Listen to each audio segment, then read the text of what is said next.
You know, it's been a big week of headline-making protests around the country, but other areas of life keep moving forward. Yeah, lots that we're trying to keep track of.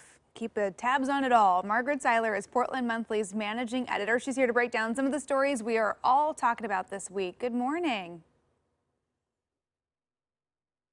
Do we have Margaret? There she is. Hey, Margaret. Took us a minute to get you popped up there. How are you?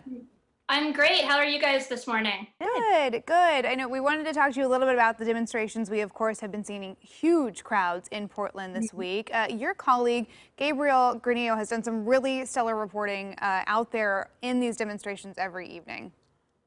Gabriel has. He's been down there every night.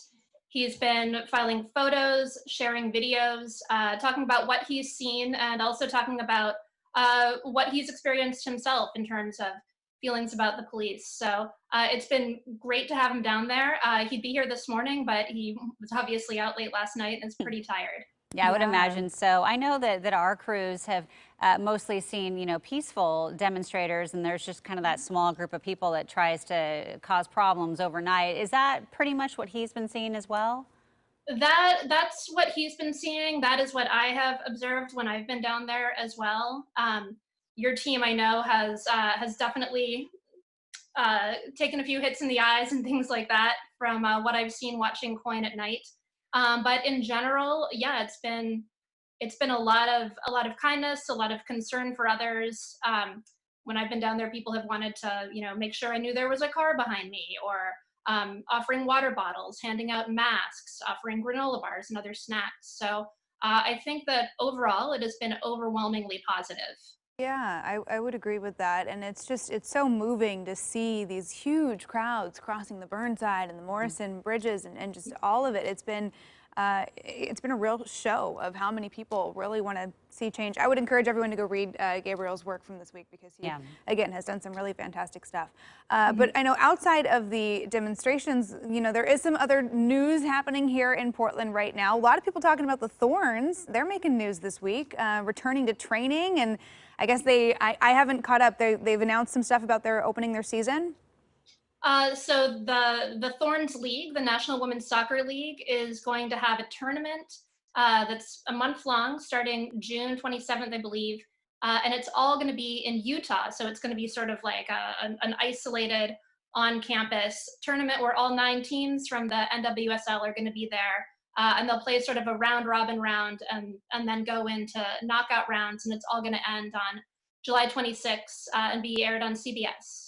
Oh, nice. Very cool. Yeah, we're excited for that. You're a big Thorns fan too, right? So I'm sure you're. I am. I'm a big Thorns fan. Yeah. Excited for some soccer to come back. Those matches are so fun.